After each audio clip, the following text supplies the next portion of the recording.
صوت صفير البلبل هيج قلبي السمل، الماء والزهر مع لحظ زهر المطل. وأنت يا سيدي وسيدي ومولدي، فكم تيملي وزين عقيقلي. قطفته من وجنة من لسم ورد الخجل، فقال ما لنا فقد غدا مهرولي. أخوض ما طربا من فعل هذا الرجل، فولولت ولي ويلني. فقلت لا تولولي وبين اللؤلؤ، قالت له حين كذا إن أضوجد من نقلي. وفتية سقونني قهوة كالعسل، شممتها بألفي أزكى من القرنفل، في وسط بستان حري الزهر والسرور لي، والعود دندن دلي، والطبل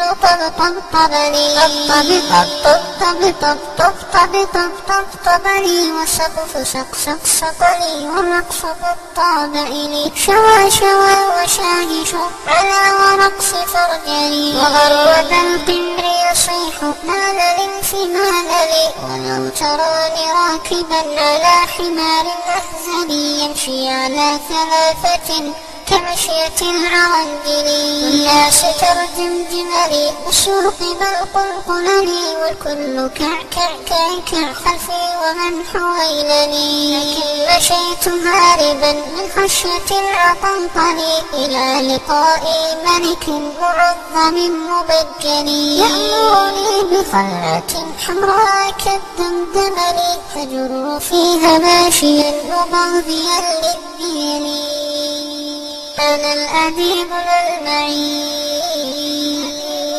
من حي أرض الموصلين،